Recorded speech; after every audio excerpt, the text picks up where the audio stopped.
देखिए current electricity,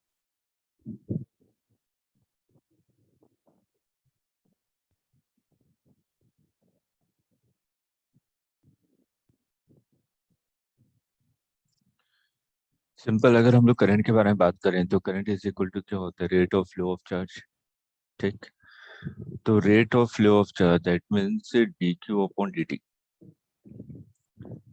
I is equal to D Q over D T. D Q over D T का मतलब हुआ क्या, ये इंस्टेंटेनियस करंट है कि एवरेज करंट? Instantaneous current.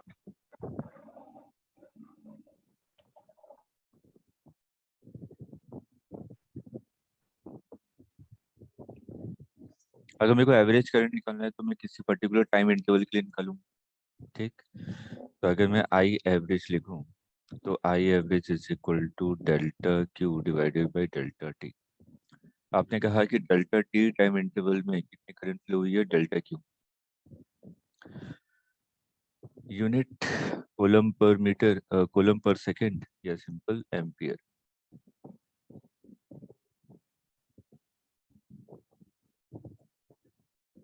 इस बार मेंस ने भी बहुत सिंपल सा क्वेश्चन पूछा था, जिस बार आया था मार्च में। किसी को उम्मीद नहीं थी कि एम्स ऐसा क्वेश्चन पूछ लेगा। अभी मैं क्वेश्चन देता हूँ क्या पूछा था उसने। देखिए क्वेश्चन था I is equal to 2t² plus 2, ये दिया हुआ है current as a function of time. तो आपसे पूछा गया find charge flown in 3 second. 3 second में कितना चार्ज फ्लो हुआ?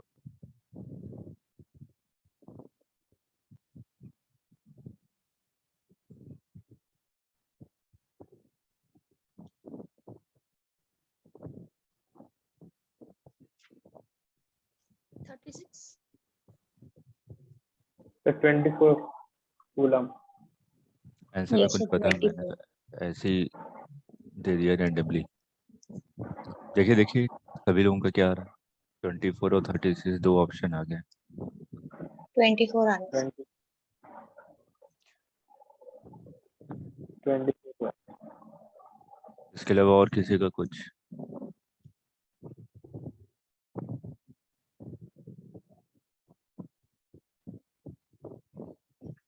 सबका आ गया 24?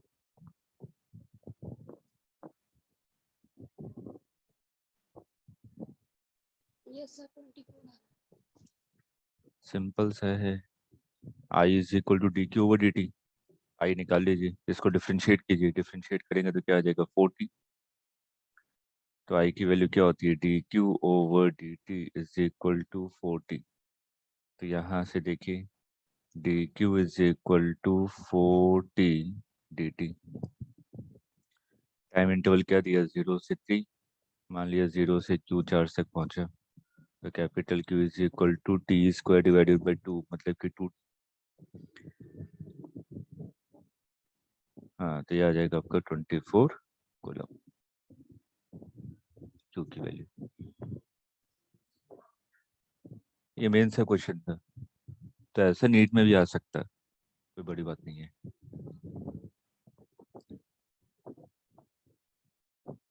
अच्छा ये बताइए करंट आपका स्केलर क्वांटिटी की वेक्टर क्वांटिटी? स्केलर। स्केलर। तो हम लोग तो जब जंक्शन लॉ लिखते हैं कि कहते हैं कि इनकमिंग करंट आउटगोइंग करंट एक को but plus sir vector law of addition इसमें एप्लीकेबल नहीं होता ना। तो आपका करंट क्या है, स्केलर क्वांटिटी है, लेकिन डायरेक्शन पे डिपेंड करता है। ठीक, अगर ऑप्शन में लिखा हुआ है कि स्केलर क्वांटिटी और वेक्टर क्वांटिटी, ठीक है, और नन ऑफ दिस, अब तो मैं नन ऑफ स्केलर क्वांटिटी को ऑप्शन टिक मारूंगा। अगर ऑप्शन में लिखा हुआ है scalar quantity, vector quantity, tensor quantity, tensor, ठीक है, और आपका नन ऑफ दिस, तो मैं किसको करेक्ट मानूंगा, टेंसर क्वांटिटी। अब देखिए टेंसर क्वांटिटी का मतलब क्या होता है, ऐसी क्वांटिटी जो कि डायरेक्शन पे तो डिपेंड करे लेकिन वेक्टर लॉ को फॉलो ना करे, उसको हम लोग टेंसर क्वांटिटी कहते हैं। तो करंट क्या है आपका एक्चुअल में टेंसर क्वांटिटी है, लेकिन ऑप्शन के हिसाब से हम लोग मार्क करते हैं। अगर ऑप्शन है टेंसर तब तो ठीक है, अगर नहीं है तो हम लोग स्केलर को मार्क करते हुए आगे बढ़ेंगे। नन ऑफ दिस को नहीं।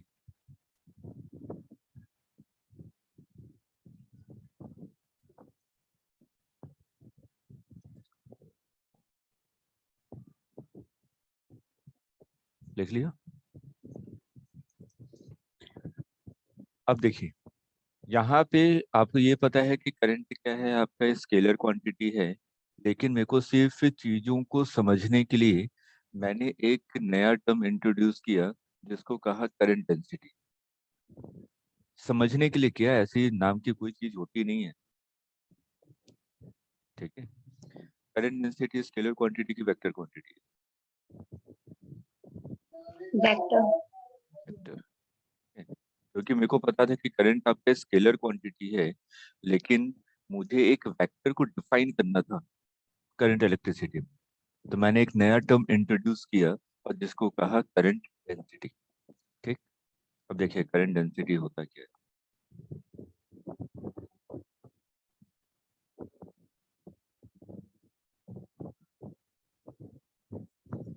इसको जे से डिनोट करते हैं।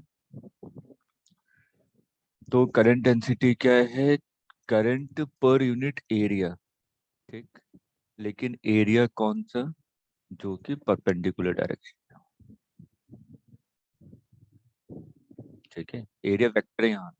एरिया वेक्टर हम लोग ऑलरेडी जानते हैं, एरिया वेक्टर का मतलब क्या होता है, परपेंडिकुलर डायरेक्शन वाला। तो यहाँ पे अगर आपने लिखा, जैसे मैं एक एग्जांपल ले लेता हूँ, ये कंडक्टर,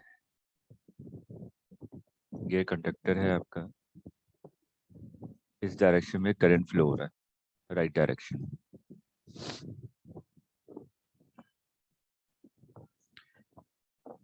मेरे पास ये मान लीजिए एक क्रॉस सेक्शन है, इसका परपेंडिकुलर डायरेक्शन तो यही होगा ए। मैंने एक और क्रॉस सेक्शन लिया, मैंने कहा कि सरफेस अगर ऐसा लेता,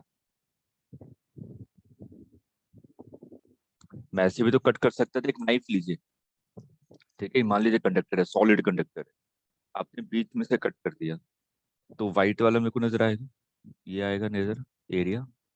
अब मैंने नाइफ से ऐसे कट कर दिया थोड़ा स्लैंट करते हुए, तो आपको ये येलो वाला नजर आएगा, ठीक है। तो मैंने कहा कि मान लीजिए ये येलो वाला है और ये है ए डैश, एरिया वेक्टर। मेरे को करंट डेंसिटी को डिफाइन करना, तो करंट डेंसिटी कैसे डिफाइन करूंगा, J is equal to current पर यूनिट एरिया, ये मैंने कहा ये एंगल है थीटा। एरिया की जगह क्या लिखूं,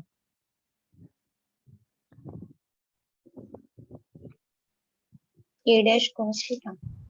A cos theta. A dash cos, ठीक।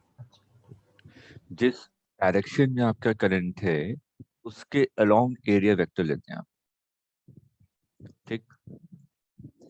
तो आपने लिखा I divided by A dash cos theta. तो अगर मैं यहाँ पे I इज इक्वल लिखूं तो J ए डैश कॉस थीटा। अब सिर्फ वेक्टर लॉ को याद कीजिए।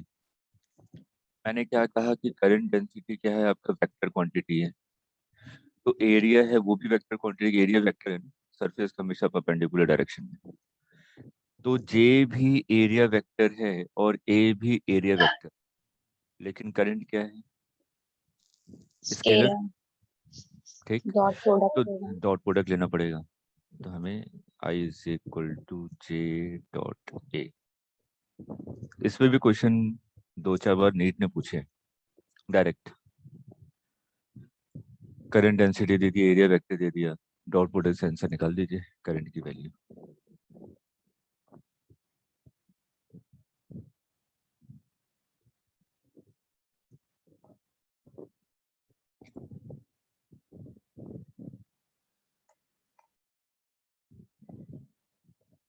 क्लियर है?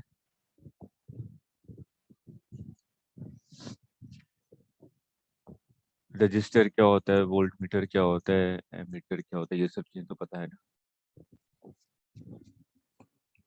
चलिए अब देखिए बिल्कुल बेसिक चीज, जैसे कि मैंने कहा एक कंडक्टर है।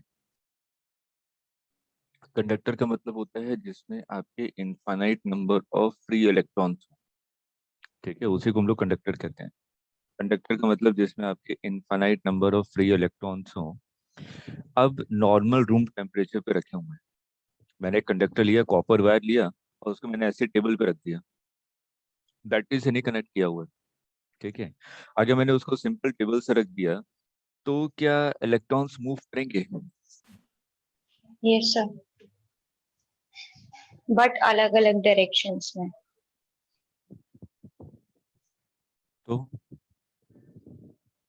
तो करंट होगा? नहीं क्यों?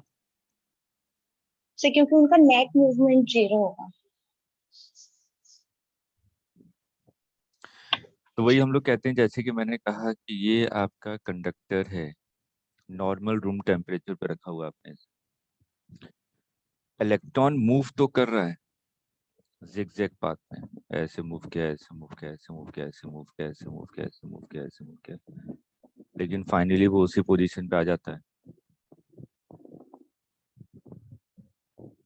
जहां से वो स्टार्ट हुआ था। वापस वो उसी पोजीशन पे पहुंच जाता है।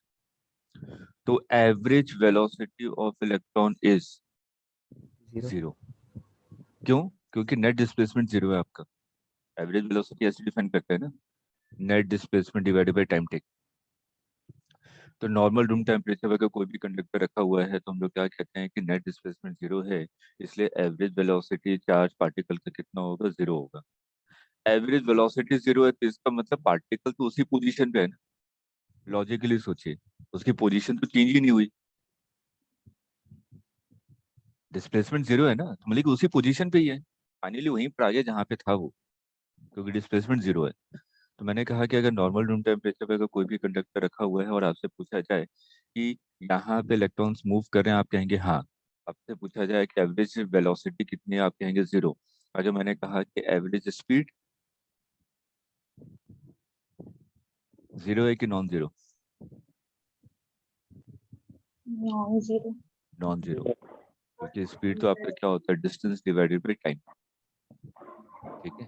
तो यहाँ पे जो इलेक्ट्रॉन की स्पीड होती है is very very large in comparison to velocity, ठीक है। लिख लीजिए ये सब चीजें, अभी बताऊंगा थ्योरी कैसे बनता है यहाँ पे।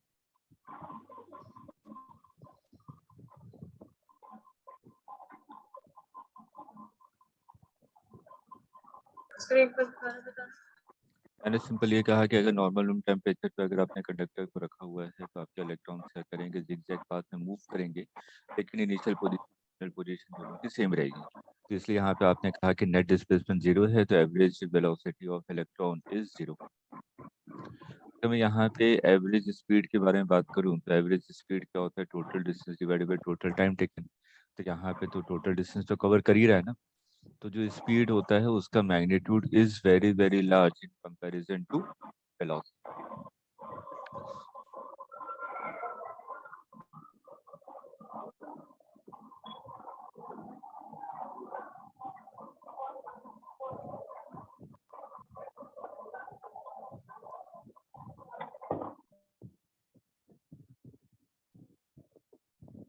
क्लियर है?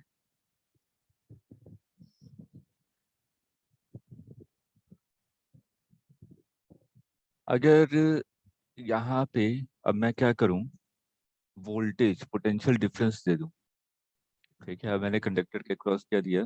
पोटेंशियल डिफरेंस दे दिया। सिर्फ थियोरी के लिए सुनिएगा, क्या क्या मैंने कंडक्टर को एक पोटेंशियल डिफरेंस दे दिया तो ओम्स लॉ क्या कहता है? ओम्स लॉ ये कहता है कि करंट आपका फ्लो करेगा through the conductor from higher potential to lower potential, ठीक। अब अगर मैं इधर इलेक्ट्रॉन के टर्म में समझूं, तब आपने इसको कोई भी पोटेंशियल डिफरेंस नहीं दिया था तो नेट डिस्प्लेसमेंट इलेक्ट्रॉन का कितना था? जीरो था। ठीक। लेकिन जब मैं यहाँ पे इसको जो पोटेंशियल डिफरेंस देता हूँ तब भी इलेक्ट्रॉन आपका क्या करता है, जिगजैग पाथ में ही मूव करता है। ये नहीं कि बिल्कुल स्ट्रीम लाइन फ्लो कर रहा है वो आपका, वो जिगजैग पाथ में ही मूव करता है। अब लेकिन अब सेकंड केस में जब वो जिगजैग पाथ में मूव कर रहा है, इसको मैंने कहा कि पोटेंशियल डिफरेंस आपने दे दिया, जिगजैग पाथ में मूव कर रहा है, इलेक्ट्रॉन यहाँ से स्टार्ट हुआ, मान लीजिए ये ए पोजीशन थी, फाइनली कहाँ पहुंच गया, बी पोजीशन पे पहुंच गया। ठीक। तो ये जो डिस्टेंस है ए से बी, अब नेट डिस्प्लेसमेंट जीरो नहीं है। ठीक है। अब ये आपका नेट डिस्प्लेसमेंट जीरो नहीं है। अब थोड़ा सा लॉजिकली सोचिए, देखिए यहाँ पे हम लोग एक टर्म डिफाइन करते हैं, ड्रिफ्ट वेलोसिटी। ठीक है। तो उसका बेसिक मतलब क्या होता है, आपने कहा कि यहाँ पे आपने क्या किया, एक पोटेंशियल डिफरेंस दिया, इलेक्ट्रॉन वैसे ही जिगजैग पाथ में मूव कर रहा है, लेकिन यहाँ पे अब नेट डिस्प्लेसमेंट जीरो नहीं है। ठीक है। तो ये सोचिए कि पार्टिकल पहले क्या था, ए पोजीशन पे था, टी टाइम के बाद ये इलेक्ट्रॉन आपका कहाँ पहुंच गया, बी पोजीशन पे पहुंच गया। ठीक। तो मैं यहाँ पे क्या कह रहा हूँ कि इलेक्ट्रॉन बिल्कुल स्ट्रेट मूव किया ए से बी, भूल जाइए ये पूरी जिगजैग पाथ को। ठीक। पार्टिकल क्या किया, ए से बी मूव किया इन टाइम टी। ठीक है। तो ये डिस्टेंस मुझे पता है, ठीक, और टाइम भी पता है। तो ये जो डिस्टेंस अपॉन टाइम होगा, यही आपका क्या है, ड्रिफ्ट वेलोसिटी है।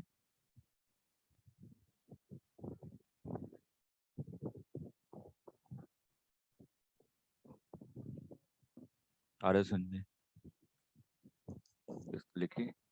यहाँ पे थोड़ा सा मैं डेरिवेशन करवाता हुआ चलूंगा, क्योंकि जो छोटे छोटे क्वेश्चन होते हैं वो फॉर्मूले पे आपको लगेगा कि हाथ हो गया, लेकिन अगर डेरिवेशन पता होगा तो मैं लॉजिकली भी आंसर मार्क कर सकता।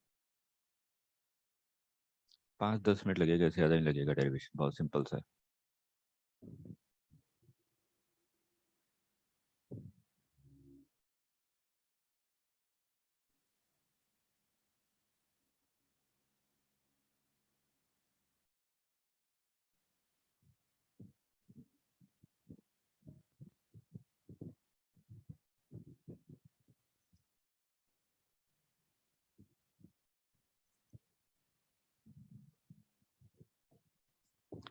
अब देखिए, यहाँ पे एक्चुअल में तो क्या हो रहा है कि इलेक्ट्रॉन मूव कर रहा है, ठीक, वो भी जिगजैग पाथ में। लेकिन आपने क्या कहा कि हम लोग जब करंट के बारे में बात करते हैं तो हम लोग कहते हैं इलेक्ट्रॉन मूव नहीं कर रहा, कौन मूव कर रहा है, पॉजिट्रॉन, पॉजिटिव चार्ज मूव कर रहा है। एजम्पशन है, ये कन्वेंशन है, इसमें कंफ्यूज मत हो, सर इलेक्ट्रॉन मूव कर रहा है जबरदस्ती में से भिड़िएगा मत कि पॉजिट्रॉन कहाँ से आ गया। मैं खुद ही कह रहा हूँ पॉजिट्रॉन नाम की कोई चीज नहीं है। ठीक। मैं तो सिर्फ एक कन्वेंशन मान रहा हूँ। ठीक है। कि जो करंट है वो किसके कारण फ्लो कर रहा है, पॉजिट्रॉन के कारण मूव कर रहा है। ठीक है।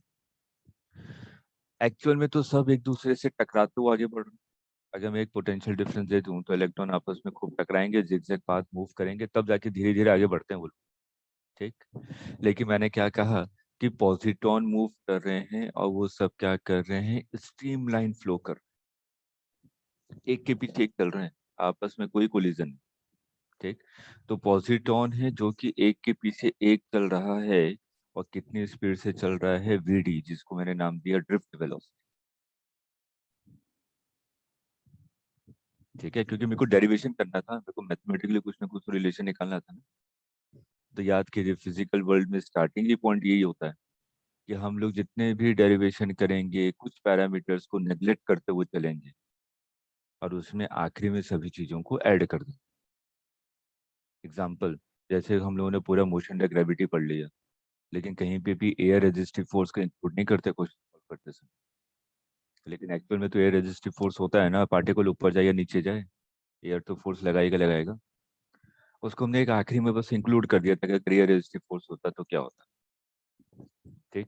अब ऐसे ही जब हम लोग पढ़ते हैं ग्रेविटेशन, हम लोग पूरा डेरिवेशन सब कुछ कर लेते हैं सर्कुलर मोशन मानते हुए, लेकिन एक्चुअल में होता क्या है, एलिप्टिकल पाथ। ठीक है।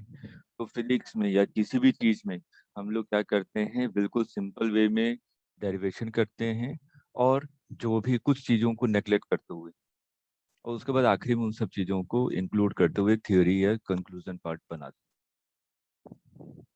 ठीक, तो उसी तरीके से यहाँ पे भी जो हमने माना है कि जितने भी पॉजिट्रॉन्स हैं, अगर मैं पोटेंशियल डिफरेंस दे दूं तो वो सब एक के पीछे एक स्ट्रीमलाइन फ्लो करेंगे, ठीक है, कांस्टेंट वेलोसिटी से, जिसका नाम दिया मैंने ड्रिफ्ट वेलोसिटी। ठीक है, कोई आपस में कोई कोलिजन नहीं, बिल्कुल आराम से मूव करेंगे, constant is from A to B. ये अजम्पशन है।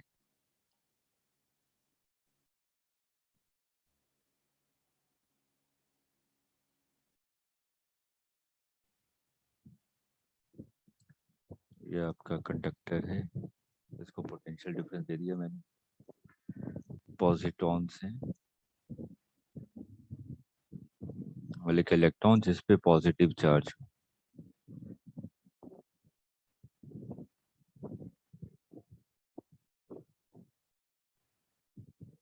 और सब इस डायरेक्शन में मूव कर रहे हैं कांस्टेंट स्पीड से।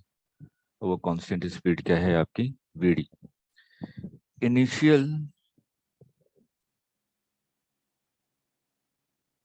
एवरेज वेलोसिटी कितनी है, 0। बैटरी अप्लाई करने से पहले एवरेज वेलोसिटी कितनी थी, 0 थी। ठीक है, अब आपने जैसे ही बैटरी को अप्लाई कर दिया, अब एवरेज वेलोसिटी कितनी है, वीडी।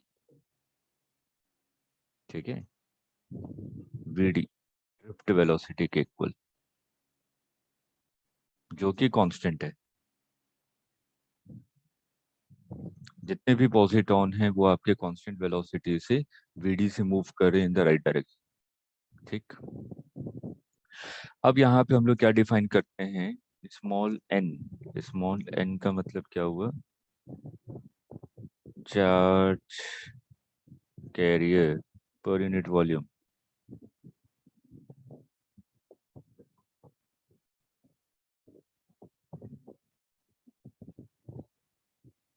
या तो simple number of free electrons per unit volume, कुछ भी कह सकते, number of free electrons per unit volume.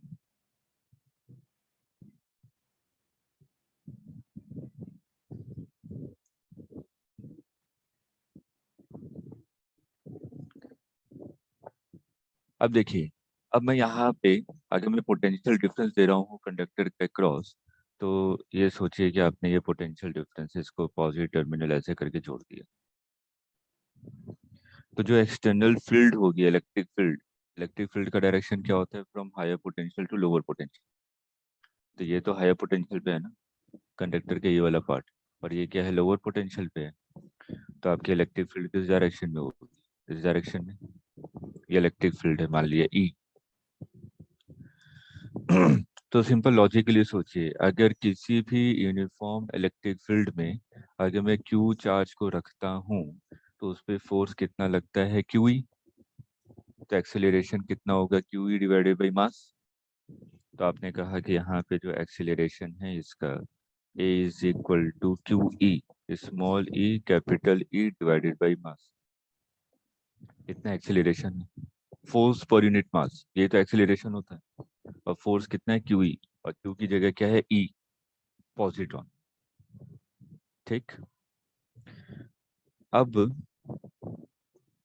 यहाँ पे हम लोग डिफाइन करते हैं mean free path. Mean free path, distance between two successive collision is known as mean free path. दो कोलिजन के बीच में जो डिस्टेंस होती है उसी को हम लोग क्या कहते हैं, मीन फ्री पाथ। तो आपने मान लिया कि मीन फ्री पाथ कितना है, लैम्डा है, दो कोलिजन के बीच में। और पॉजिट्रॉन कितनी स्पीड से मूव कर रहा है, वीडी, ड्रिफ्ट वेलोसिटी से। तो दो कोलिजन के बीच में जो टाइम होगा उसको हम लोग क्या कहते हैं, relaxation time. Tau is equal to relaxation time. ये सब थ्योरी के क्वेश्चन है, लिखते जाइएगा कि रिलैक्सेशन टाइम का मतलब क्या होता है। Time between two successive collision.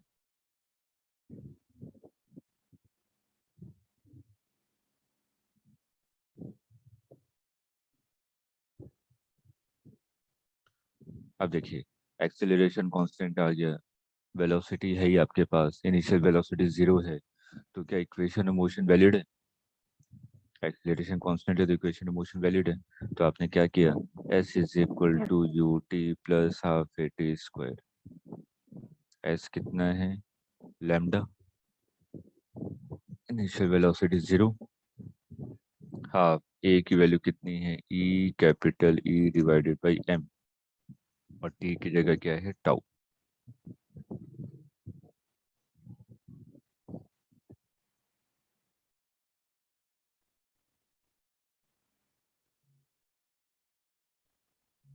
Clear है?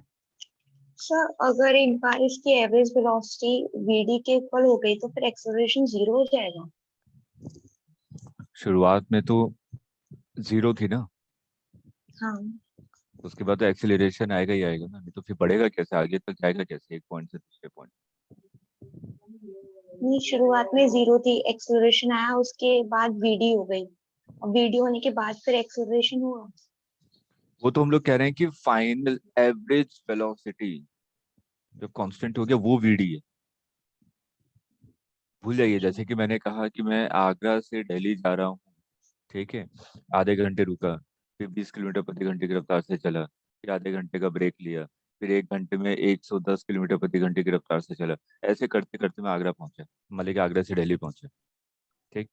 लेकिन मेरे को तो एवरेज स्पीड निकालनी है ना।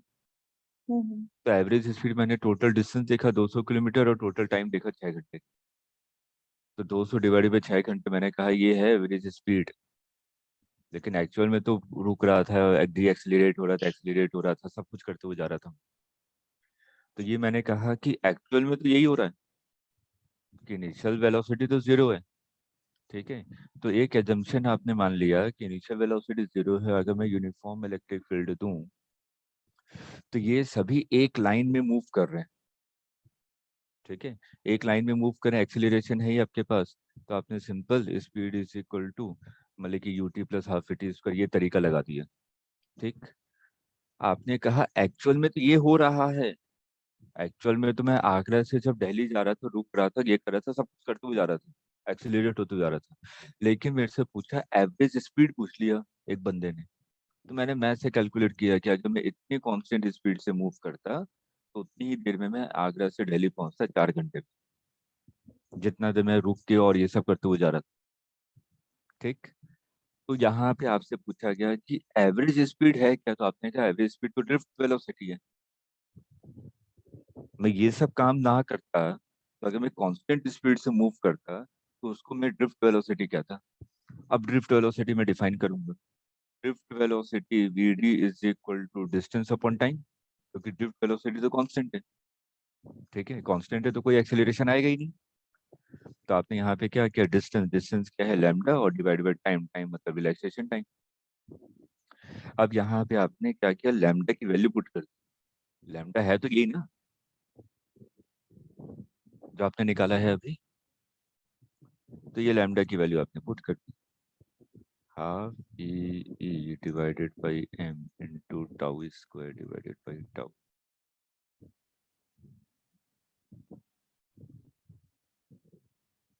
और ई को मैं क्या लिख सकता हूँ,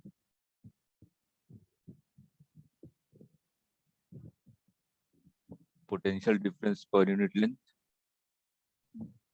याद कीजिए, ई इज इक्वल टू क्या होता है, minus D V upon D R, अगर याद होगा electrostat, E is equal to minus D V upon D R. नहीं याद है, पढ़ा चुका हूँ, थोड़े पहले पढ़ाया है। Yes sir. हाँ, जिनको नहीं याद है भी फिलहाल के लिए याद रखिए कि E is equal to V upon L, ये इलेक्ट्रिक फील्ड है ई, और वी क्या है, potential difference across the conductor. तो यहाँ पे वैल्यू पुट कर दीजिए, half small E V upon L divided by M into tau.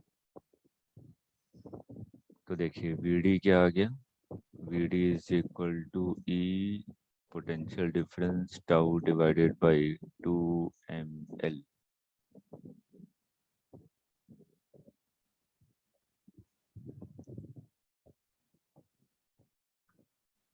आज के दिन जो जो फॉर्मूले लिखवाऊंगा एसजीटी से आपको याद रखना है, क्योंकि थियोरी में क्वेश्चन पूछा जाता है और फॉर्मूला पता होगा तभी थ्योरी का आंसर दे पाएंगे।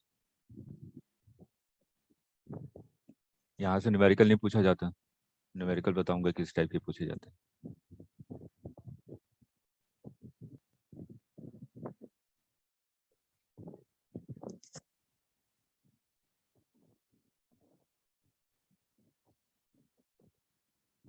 नोट कर लिया? ये तो ड्रिफ्ट वेलोसिटी आ गया। अब आपसे पूछा गया find relation between current and drift velocity. Relation between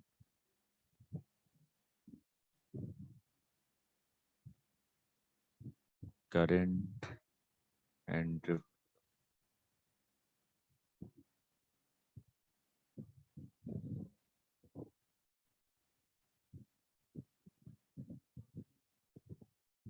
वैसे आप लोग को याद है I is equal to NEAVD। Yes, sir. मैं करवा रहा हूँ क्योंकि एक थियरी आती है यहाँ से, वो थोड़ा सा क्लियर हो जाएगा। ये मान लीजिए कंडक्टर है, आपने कहा कि पॉजिट्रॉन मूव कर रहे हैं राइट डायरेक्शन। पॉजिट्रॉन आपके राइट डायरेक्शन में मूव कर रहे हैं, तो मैं क्या कर रहा हूँ, किसी dt टाइम में इसकी एनालिसिस कर रहा हूँ, स्मॉल टाइम dt में। तो अगर स्मॉल टाइम dt के बारे में बात कर रहा हूँ, तो मैंने कहा कि ये पॉजिट्रॉन थे, ये पूरे सब पॉजिट्रॉन इधर खड़े हैं एक साथ, चार। ठीक। अब मैंने कहा कि dt टाइम में, तो आपने कहा स्मॉल टाइम dt में ये आगे मूव कर गए, क्योंकि आपने पोटेंशियल डिफरेंस दिया हुआ ना कंडक्टर के क्रॉस, तो सभी पॉजिट्रॉन मूव कर रहे हैं लगातार। ठीक है। तो मैं किसने टाइम के इंटरवल के बारे में बात कर रहा हूँ, स्मॉल टाइम dt। तो आपने कहा कि ये जो पूरा चार्ज था, ये स्मॉल dt टाइम में थोड़ा सा आगे शिफ्ट हो गया। ठीक। तो ये यहाँ तक पहुंच गए स्मॉल dt टाइम में। अब इस वॉल्यूम के अंदर, इस वॉल्यूम के अंदर कितने फ्री चार्ज कैरियर होंगे? अभी आपने डिफाइन किया था स्मॉल n। स्मॉल n क्या था? Number of free charge career per unit volume. तो पर यूनिट वॉल्यूम कितने हैं? स्मॉल n है।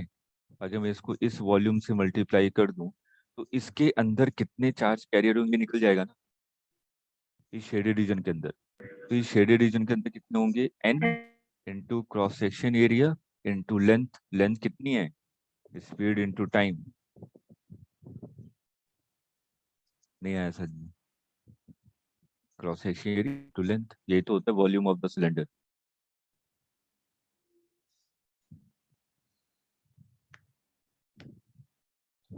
अब चार्ज का मतलब क्या होता है? चार्ज क्या होगा? आपने number of free charge carrier निकाल ली। ठीक। वो थे NAVD, number of free charge.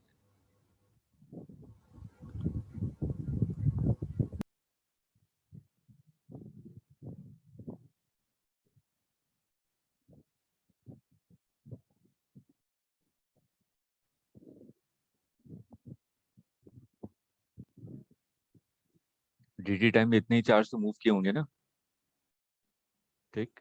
तो आपने कहा कि dt टाइम में इतने चार्ज मूव किए, इतने चार्ज मूव किए मतलब कि मेरे को चार्ज चाहिए, तो चार्ज इज इक्वल टू क्या होगा? एक पे कितना चार्ज होता है? जितना इलेक्ट्रॉन पे चार्ज होता है into number of charge carrier से मल्टीप्लाई कर दूं तो टोटल चार्ज आ जाएगा।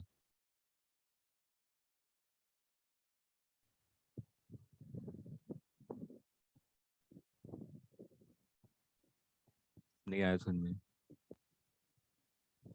D Q over D T, इसको इधर लेते जाइए। D Q over D T क्या हो जाएगा? Current is equal to NEAVD। आया? डी टी को आप नीचे ले गए, तो D Q over D T क्या हो जाएगा? करंट। और राइट हैंड साइड में आ जाएगा NEAVD। इसको याद रखिएगा।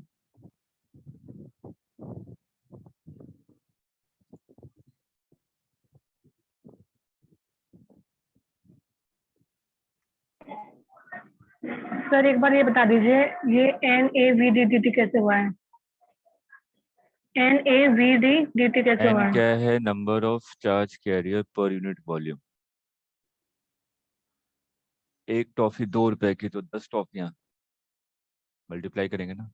तो वैसे ही पर यूनिट वॉल्यूम आपका स्मॉल n है, तो dt टाइम में कितना वॉल्यूम होगा शेडेड रीजन वाला? Cross section area into length, और लेंथ कितनी होगी? Speed into time. तो मैंने उसको dt। वॉल्यूम से मल्टीप्लाई कर दिया, तो number of car charge carrier आ जाएंगे। क्लियर है?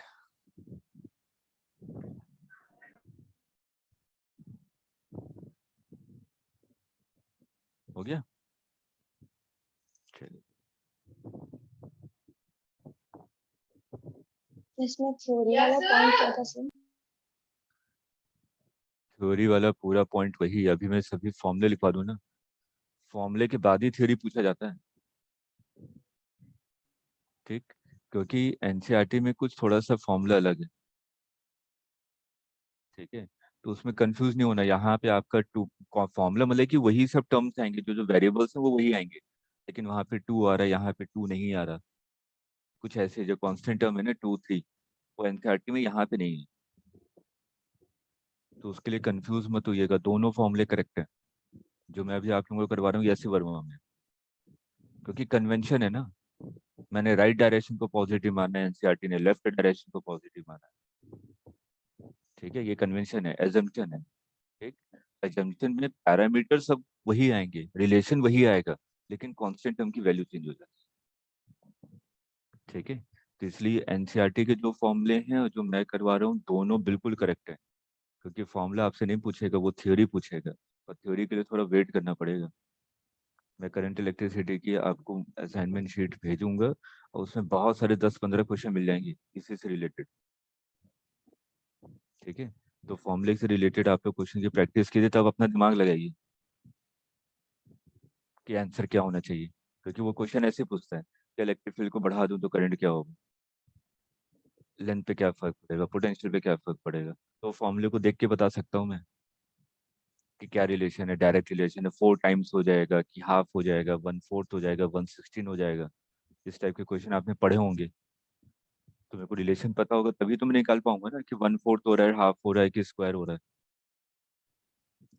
अब देखिए नेक्स्ट, आपका जो अभी आपने लिखा I = NEA VD अभी आपने निकाला था, क्या निकाला था? E into potential difference into tau divided by 2 into mass into length. अभी निकाला था ना VD की वैल्यू पुट कर दी। अब देखिए voltage per unit current V/I, V/I क्या आ जाएगा? इसको इधर ले जाइए और इसको इधर ले जाइए, 2ml divided by NE² into A into tau. अब थोड़ा सा लॉजिकली देखिए, अगर कोई भी कंडक्टर है, कोई भी कंडक्टर, 2 तो ऑलरेडी कांस्टेंट है, एनसीईआरटी में ये 2 नहीं आता, ध्यान रखिएगा। ठीक है, मैंने कहा 2 कांस्टेंट है, m क्या है? मास ऑफ इलेक्ट्रॉन कांस्टेंट है, l कंडक्टर की लेंथ कांस्टेंट है, number of free charge career per unit volume constant होगा ना। कॉपर है तो उसके लिए कांस्टेंट होगा, एल्यूमिनियम उसके लिए कांस्टेंट है, इलेक्ट्रॉन पे चार्ज कांस्टेंट है, एरिया ऑफ कंडक्टर कांस्टेंट होगा। ठीक, टाउ कांस्टेंट होगा, collision between time between 2 successive collision. तो अगर मैं यहाँ पे ध्यान से देखूं तो ये पूरा टर्म क्या है? कांस्टेंट है। इसी कांस्टेंट टर्म को मैंने क्या कहा? रेजिस्टेंस।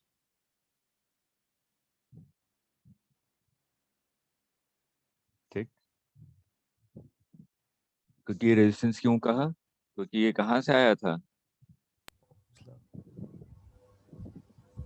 ओम्स लॉ, यही था ना। Current flowing through the conductor directly proportional to the potential difference across its end. और जब प्रोपोर्शनलिटी साइन हटाते हैं वो कांस्टेंट है, तो उस कांस्टेंट को हम लोग रेजिस्टेंस कहते हैं। तो ये रेजिस्टेंस का फॉर्मूला ये रहा। तो R = 2ml divided by NE² tau into A। इसको भी याद रखना है। आज के दिन जितने फॉर्मूले बताऊं सबको याद रखना है।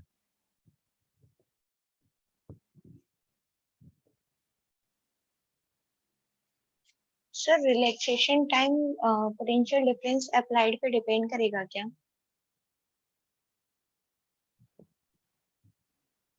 अच्छा, टाउ की वैल्यू हम्म। डिपेंड करेगा ना, क्योंकि स्पीड डिपेंड करेगी। मैं जितना ज़्यादा पोटेंशियल डिफरेंस प्रोवाइड करूंगा, इलेक्ट्रिक फील्ड उतनी ही ज़्यादा होगी, एक्सेलरेशन उतना ही ज़्यादा होगा, तो टाइम पे तो फर्क पड़ेगा ही। ठीक है। अब यहाँ पे अगर मैं इसको थोड़ा सा और सिंप्लीफाई करूँ, अब यहाँ पे देखिए कि मैं कंडक्टर में कर क्या सकता हूँ। अगर मेरे पास एक कंडक्टर दे दिया गया हाथ में, तो मैं उसके साथ क्या कर सकता हूँ? मैं उसको एलोंगेट कर सकता हूँ, खींच सकता हूँ। मतलब कि लेंथ और एरिया ये मेरे हाथ में है कि मैं इसको चेंज कर सकता हूँ। इसके अलावा कोई पैरामीटर्स नहीं है जिसको मैं चेंज कर सकता हूँ। मास को मैं चेंज नहीं कर सकता, इलेक्ट्रॉन के मास को, और आपका जो रिलैक्सेशन टाइम है उसको भी चेंज नहीं कर सकता। ठीक है, वो तो वोल्टेज पर यूनिट एरिया आपका ये कांस्टेंट हो गया ना। एक मिनट। हाँ रमा, आपने ये पूछा था ना रिलैक्सेशन टाइम के बारे में। जो रिलैक्सेशन टाइम है ये किसी भी मटेरियल के लिए अलग अलग है। देखिए क्या है, जो रिलैक्सेशन टाइम है ये क्या है, मटेरियल की प्रॉपर्टी है। जैसे कि मैंने कहा, अभी हम लोग पोटेंशियल डिफरेंस इन सब के बारे में कोई बात नहीं कर रहे हैं। हम लोग तो जो रिलैक्सेशन टाइम को जो डिफाइन करते हैं, वो डिफाइन करते हैं simple time between two successive collision. और कोलिजन तो आपका रूम टेम्परेचर पे भी कर रहा है। ठीक, तो उससे कोई लेना देना नहीं है कि हम लोग उसको पोटेंशियल दें या ना दें। मेरे को तो सिर्फ कोलिजन के बीच में कितना टाइम लग रहा है उसके लिए डिफाइन कर रहा है। ठीक है, तो अगर वो कॉपर है, एल्यूमिनियम है या सिल्वर है, तो तीनों में कोलिजन का जो रेट होगा वो अलग अलग होगा। जिसमें ज्यादा डेंसिटी को उसमें ज्यादा कोलिजन हो रहा होगा, और जिसमें स्मूथ पाथ मिल रहा होगा उसमें कम कोलिजन हो रहा होगा। ठीक है, तो जो रिलैक्सेशन टाइम है ये किसी भी मटेरियल की हार्डकोर प्रॉपर्टी है। ठीक, ये इस पे डिपेंड नहीं करेगा कि कितना पोटेंशियल है, कितना इलेक्ट्रिक फील्ड है। सॉरी, थोड़ा सा गलत बोल दिया, इसको सही सुधार लीजिएगा जो भी 2 मिनट पहले बोला था। रिलैक्सेशन टाइम, ये पोटेंशियल, इन सब पे कोई डिपेंड नहीं करने वाला। ठीक है, क्योंकि relaxation time simple collision between में जो टाइम लग रहा है उसको डिफाइन किया जाता है, रूम टेम्परेचर। ठीक है,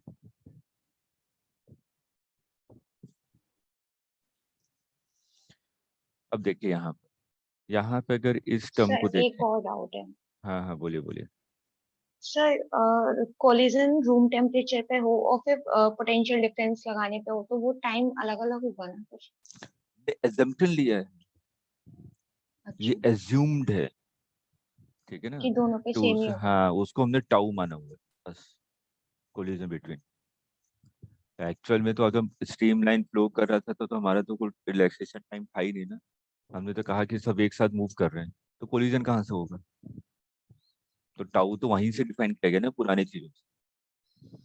अब देखिए, ये जो 2ml डिवाइडेड ये वाला जो टर्म है, ये तो किसी भी मटेरियल के लिए कांस्टेंट हो गया ना। Tau constant, N constant, T constant, two constant, M yes constant. Sir. तो इस कांस्टेंट को आपने क्या कहा? रेजिस्टिविटी। ये फॉर्मूला जानते हैं आप? तो रेजिस्टिविटी क्या है आपका? 2m divided by N E square into tau.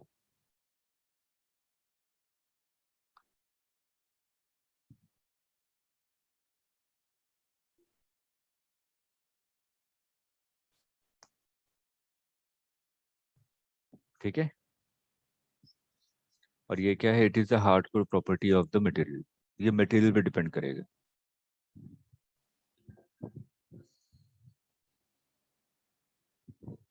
1 upon resistance, इसको क्या कहते हैं?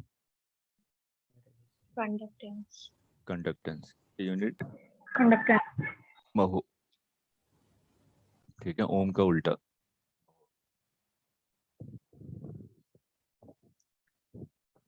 1 अपॉन रो, इसको क्या कहते हैं? कंडक्टिविटी कंडक्टिविटी, इसकी यूनिट महो पर मीटर। रेजिस्टिविटी की यूनिट क्या होती है? ओम का मीटर, ओम मीटर, ओम मीटर, ओम मीटर, और ये महो पर मीटर, महो मीटर।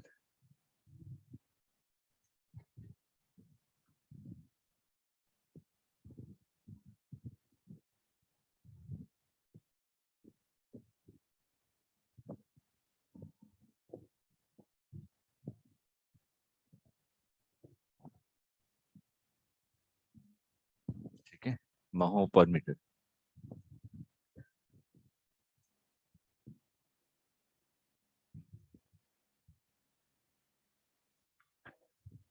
अब ये बताइए, इलेक्ट्रिक फील्ड और करंट डेंसिटी के बीच में रिलेशन, ये सारी चीजें हम लोगों ने पढ़ ली हैं, निकाल सकते हैं? निकालिए, 2 मिनट का टाइम दे रहा हूँ, और ये इंपॉर्टेंट है relation. Find relation between current density and electric field. Relation between current density and electric field.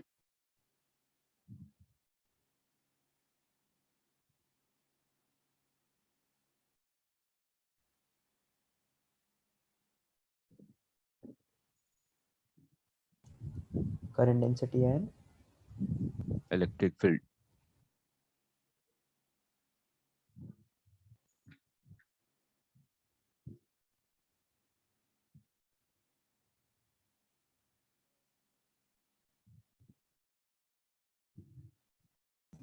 n square e tau by 2m.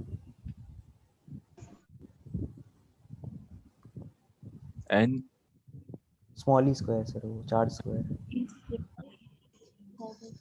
ठीक है, ठीक है।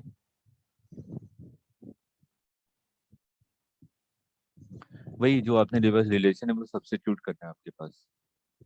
We D is equal to, देखिए क्या लिखा था, ये रहा, ये लिखा था ना, V D is equal to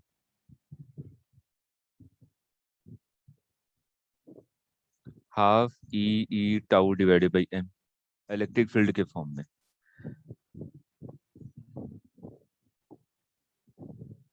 half E tau divided by M. और मेरे को क्या चाहिए? इलेक्ट्रिक फील्ड के फॉर्म में, तो वीडी को लिख दिया। देखो तो करंट डेंसिटी के फॉर्म में चाहिए था, तो करंट इज इक्वल टू आपने वीडी के टर्म में लिखा था, I is equal to N E A VD.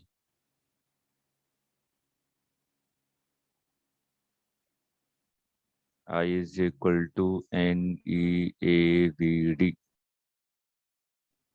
और करंट इज इक्वल टू क्या होता है? Current density into area vector, ये होता है ना। सभी को सब्स्टिट्यूट कर दीजिए।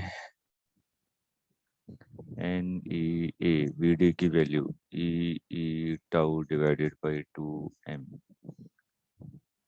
जे इंटू ए। मैग्नीट्यूड लिख रहा हूँ,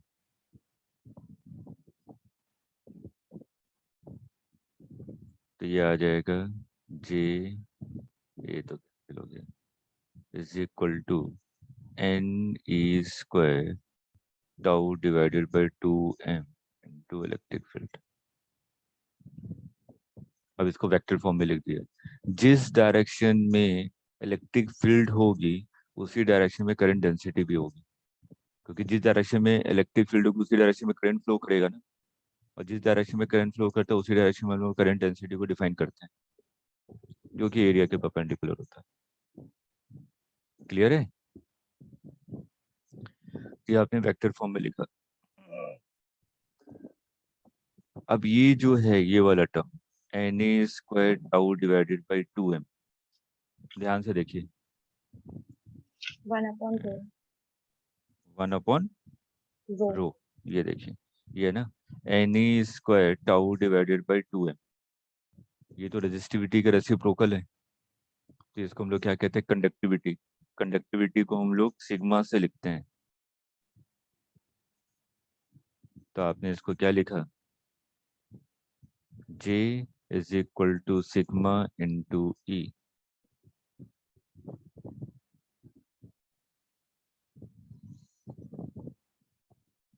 ये क्या है? Vector form of Ohm's law, इसी को कहते हैं vector form of Ohm's law.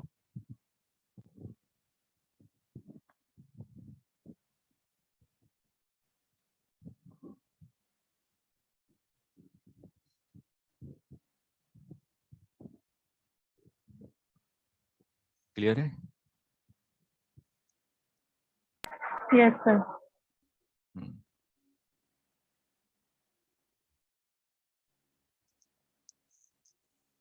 एक टर्म आता है आपका मोबिलिटी, क्योंकि हम लोग सेमीकंडक्टर में भी पढ़ेंगे इस टर्म मोबिलिटी। मोबिलिटी हम लोग कैसे डिफाइन करते हैं? Ratio of drift velocity to the electric field, इसको हम लोग मोबिलिटी कहते हैं। Mu is defined as drift velocity per unit electric field. निकालिए फटाफट, क्या आएगा? वैल्यू पुट कीजिए सबकी।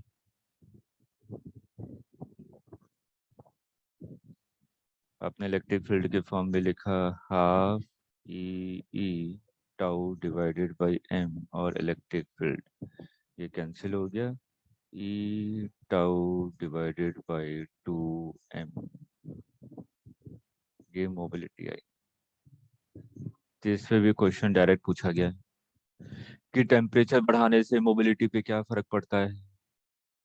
तो अभी हम लोग टेम्परेचर के बारे में कोई डिस्कशन नहीं करें, अगली क्लास में धीरे धीरे, कि टेम्परेचर से रेजिस्टेंस पे क्या फर्क पड़ता है, टाउ पे क्या फर्क पड़ता है, रेजिस्टिविटी पे क्या फर्क पड़ता है, तभी तो मैं मोबिलिटी को बता पाऊंगा।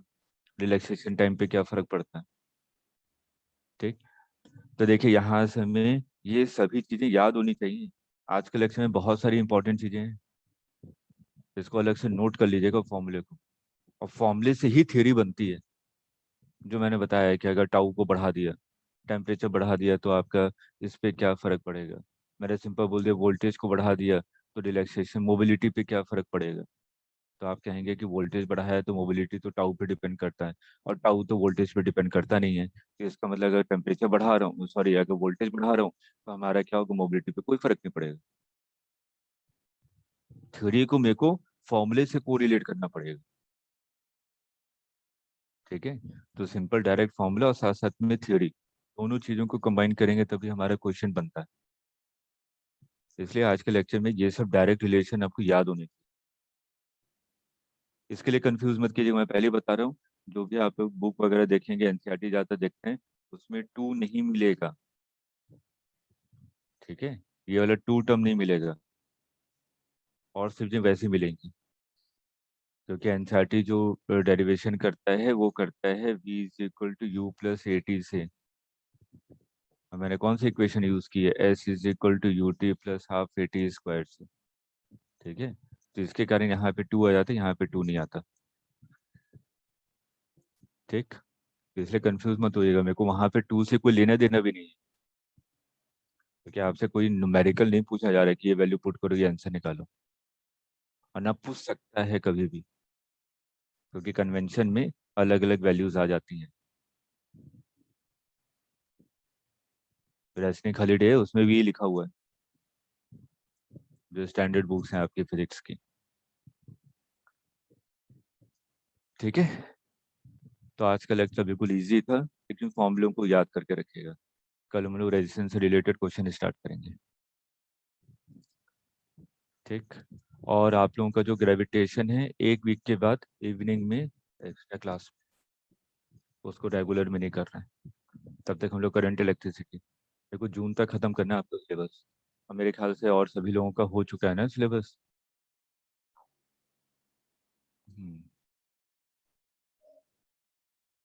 बायो को तो आप लोगों का हो ही गया लगभग, केमिस्ट्री भी यस लगभग हो सर। ही गया।